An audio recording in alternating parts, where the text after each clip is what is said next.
Om Jananim Sharadam Devim Ramakrishnam Jagadgurum Padapadme Tayo Shritva Pranamami Muhurmuhu.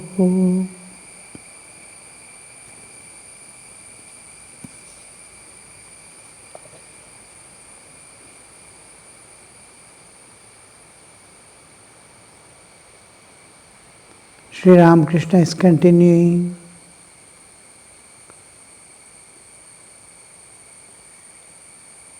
But a man cannot act as an acharya without renouncing the world.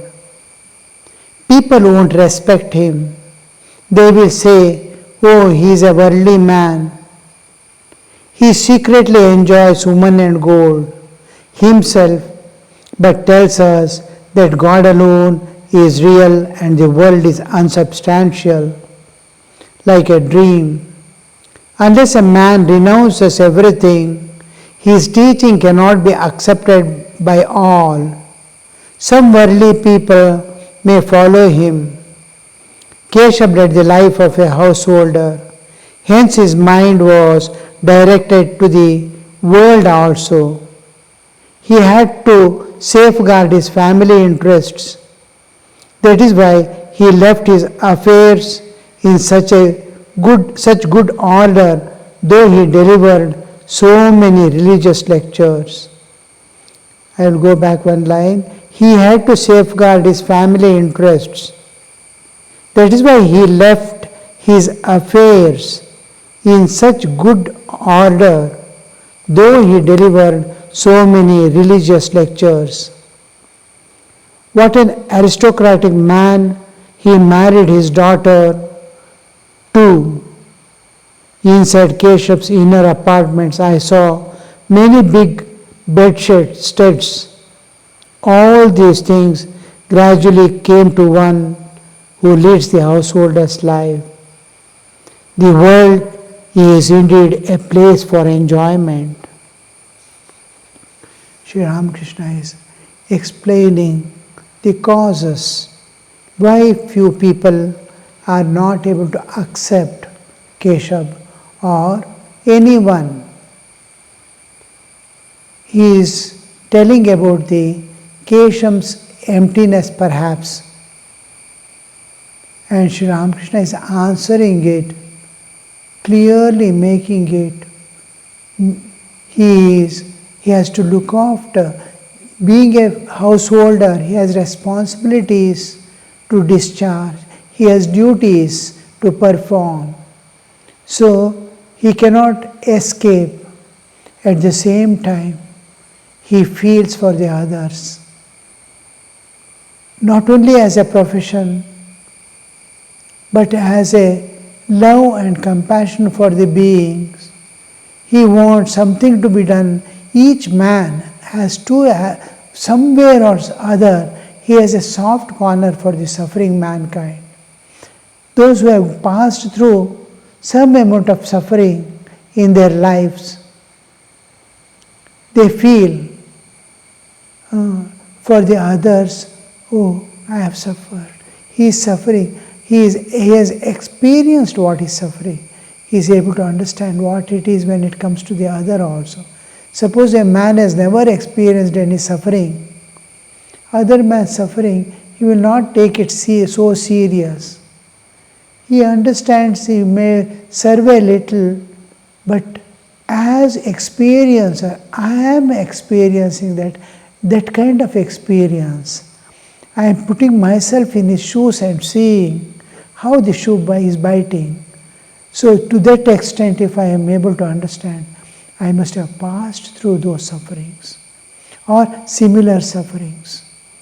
So those who know and those who out of love and compassion or because of a good intention, they want to leave something behind as legacy, and they want to give something when they are alive to this world.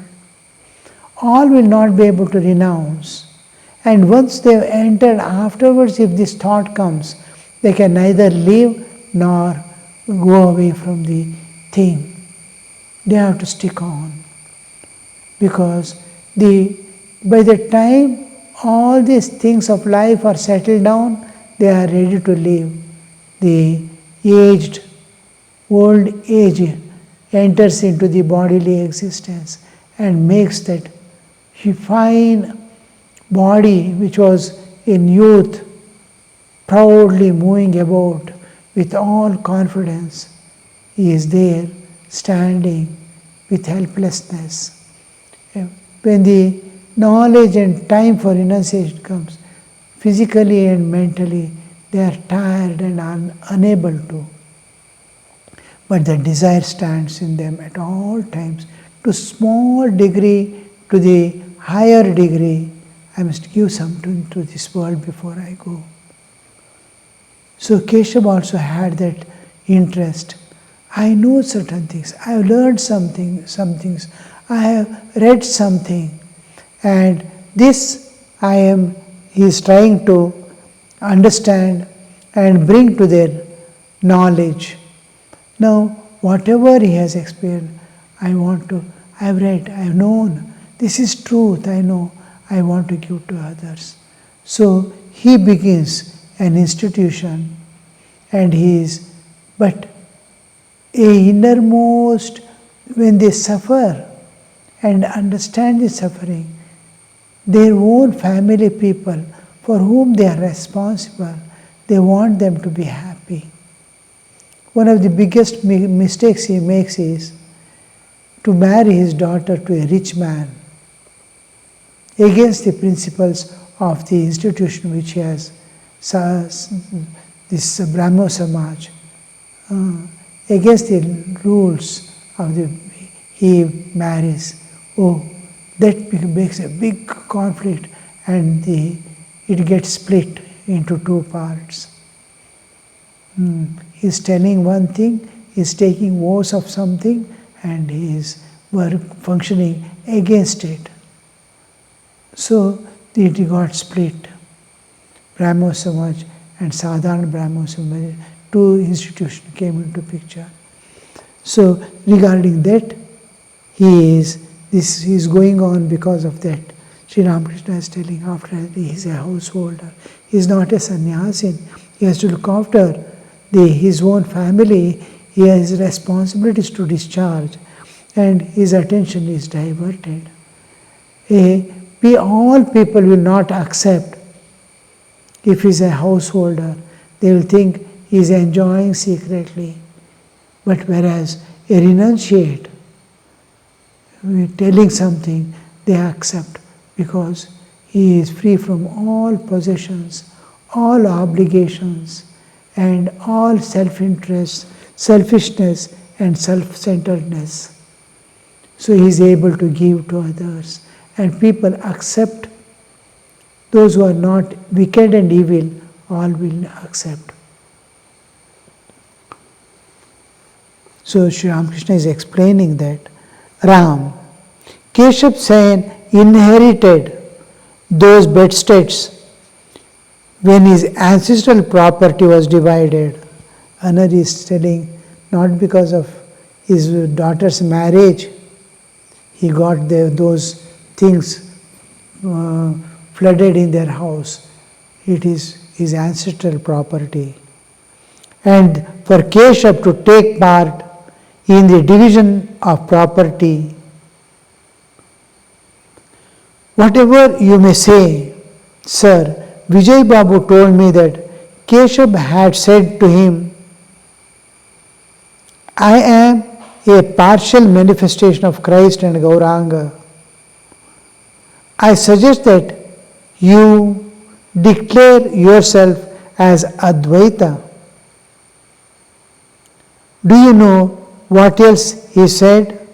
He said that you too were a follower of new dispensation. All laugh.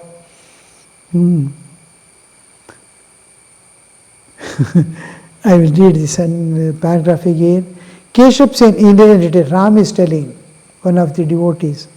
Keshav inherited those bedsteads when his ancestral property was divided, and for Keshav to take part in the division of the property, an exclamatory mark.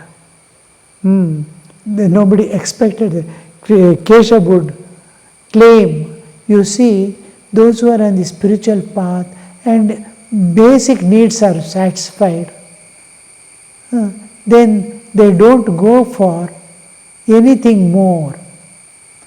Now, when the property is being shared and one of the person is self-sufficient and more, he doesn't need, then he says, you divide I don't want any share from the division.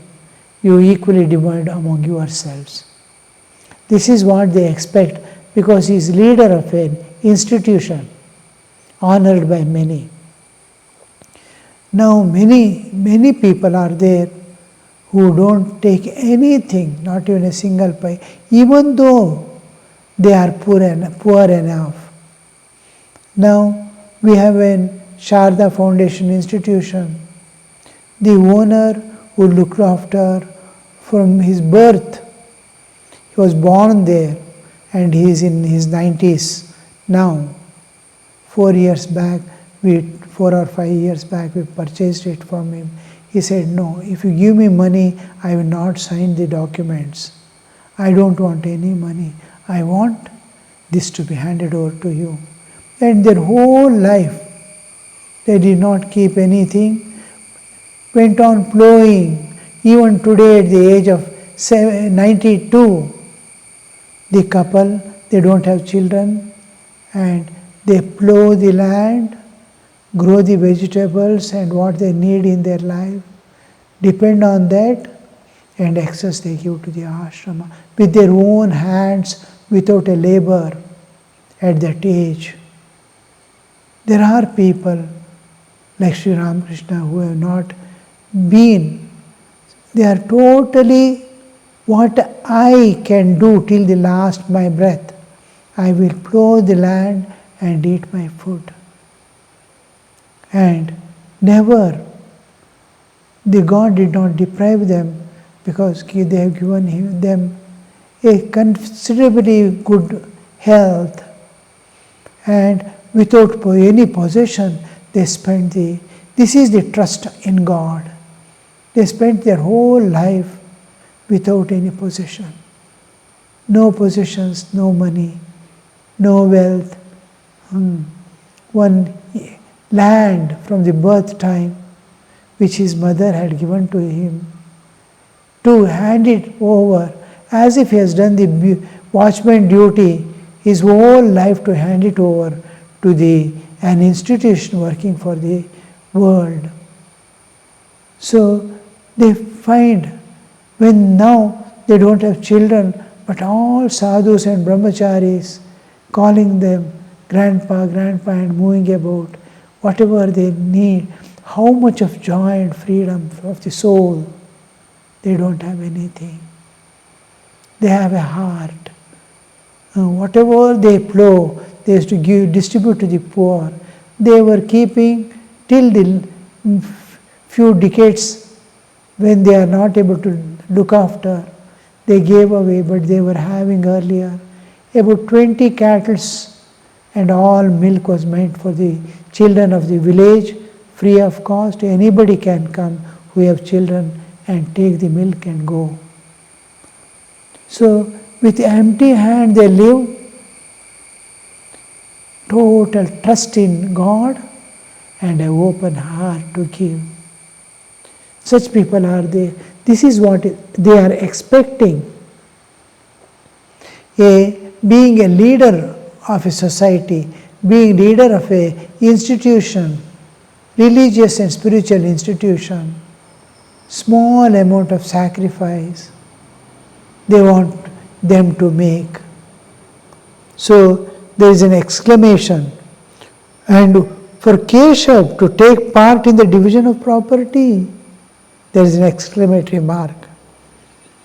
Whatever you may say, sir, Vijay Babu told me, another devotee, that Keshav had said to him, inverted commas, I am partial manifestation of Christ and Gauranga. I suggest that you declare yourself as Advaita. Gauranga and Advaita. Advaita doesn't mean here the philosophy. Advaita is a person associated with Gauranga. To K. Vijay, he said, it seems, you be the Advaita, a person, a holy man, and I am the manifestation of Christ and Gauranga. Do you know what else he said? He said that you too were a follower of new dispensation. He started a new dispensation church, and he used to see the manifestations. Now he said he is manifestation, partial manifestation, Christ and Gauranga. In what sense they use the term manifestation, we do not know. Suppose the Christ's heart of love is there in a person, and ecstatic love of God, of Gauranga, is there in a person. We call him as the manifestation of Gauranga and Christ. It is not that Gauranga and Christ are a part of that, he is that. No. Their qualities are reflected here. Many have that nature. Sri Ramakrishna used to say, and it is the process of meditation, Je jar dhyan kore, she tar shatta paye. Whoever thinks of, constantly, repeatedly thinking of a thing, he becomes that. So, when we contemplate on a deity, we slowly acquire the nature of that deity. We become as if the deity itself. You can see many of the features we see in some saints' palm, the blood stains and the marks of the cruise that where he was put on the cross. He was nailed, that nail marks in some saint's palm. So constantly thinking, deeply thinking, the bodily changes also take place. Like that, in what sense exactly? We usually, commonly when we say manifestation of a deity, we usually take it as the deity just like sun and its rays has come out. But it can be a reflection, like reflection in the mirror. Or where it is reflecting or presenting the same qualities. Master laughing, who knows? But as for myself, I do not even know what the term new dispensation means. Laughter. He said, it seems you are, Sri Ramakrishna is also a follower of new dispensation. See, this is all the divine play going on. God plays in various ways, in various forms. It's a beautiful thing to see and understand. And Sri Ramakrishna says, I don't understand what is meant by new dispensation. Master Ram. Keshav's disciples say that he was the first to harmonize jnana and bhakti. Ram. Keshav's disciples say that he was first to harmonize jnana, because from ancient times exactly after the Shankaracharya's coming, he was upholding the jnana path, that is the path of jnana. In the path of jnana, we see that the work, devotion cannot go with knowledge, jnana, because jnana says or proclaims non-dual, or there is no duality, one existing without a second. If you accept yourself that one alone exists and no two, how can there be? Who will do bhakti for whom? Who will serve whom? How does the work come into picture? When one is there, just like you are in deep sleep. Now when you are waking, there is duality everywhere. When you are in deep sleep, there is one without second. There is no work or activity because there is neither time nor space. No actions, no movements. When there is one without a second, this is Advaita. So Advaita doesn't accept bhakti. Bhakti is duality, I and you are there. Wherever there is duality, there is suffering. There is taratamya, greater and lower. One is bigger than the other, one is greater than the other is lower than the one. So these differences make them they create the confusion, problem. So they don't accept. If it is perfected state, there is one without a second. So like that, here they don't accept. But Bhakti school and this one, they too realize God going through their own path of devotion or service. Sri Krishna gives all the alternates for if you are not able to meditate, then do this. Alternate. Last he says renounce. That is the so madartham api karmani kurvan siddhi mahapsasi. If nothing is possible, work for me, for the sake of God. Think that whatever you are doing is a worship unto Him. So working for Him, me also, they attain the samsiddhim param labate param. They attain the same state through what the path of jnana takes, what the path of bhakti takes to the ultimate reality. The same by working for God also takes to the same place.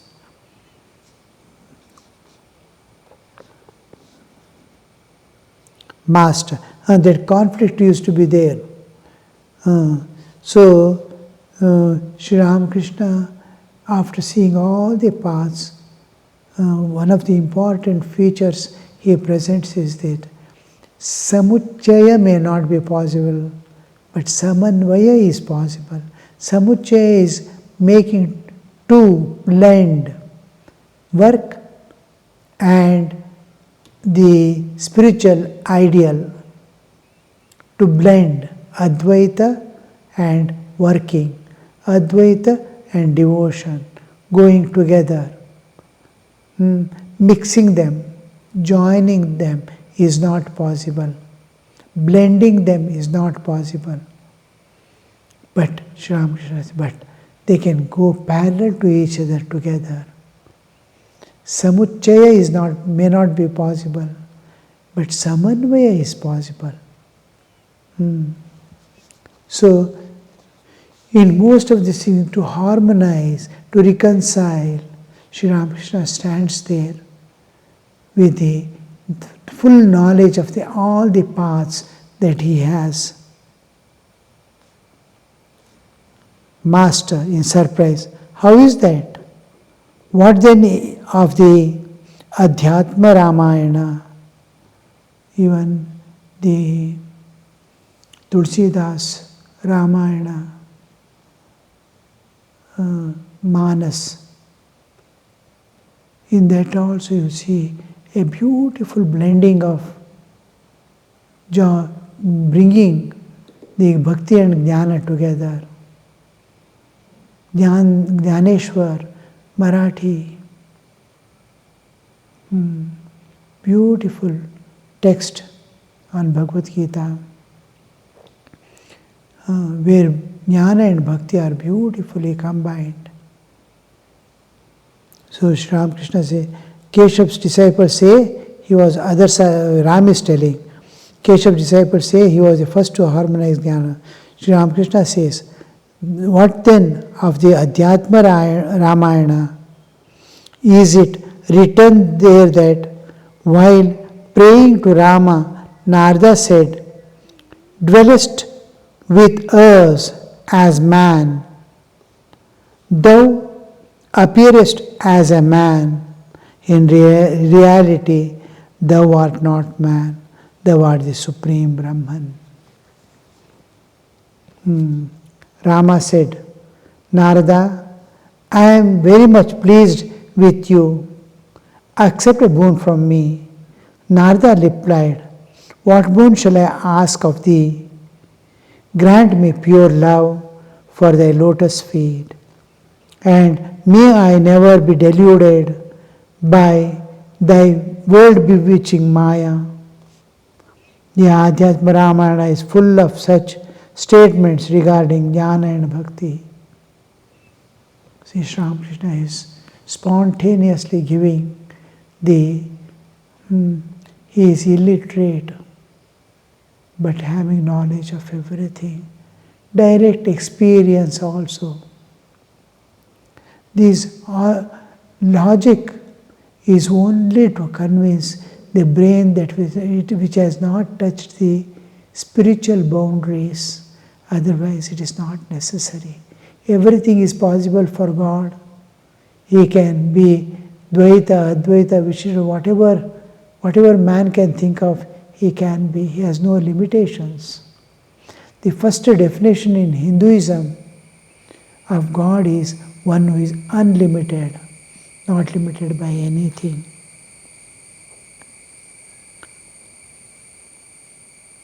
That regarding jnana and bhakti is full of such statements regarding jnana and bhakti. Om Shanti Shanti Shanti Harihi Om Tat Sat Shri Ramakrishna Arpanamastu.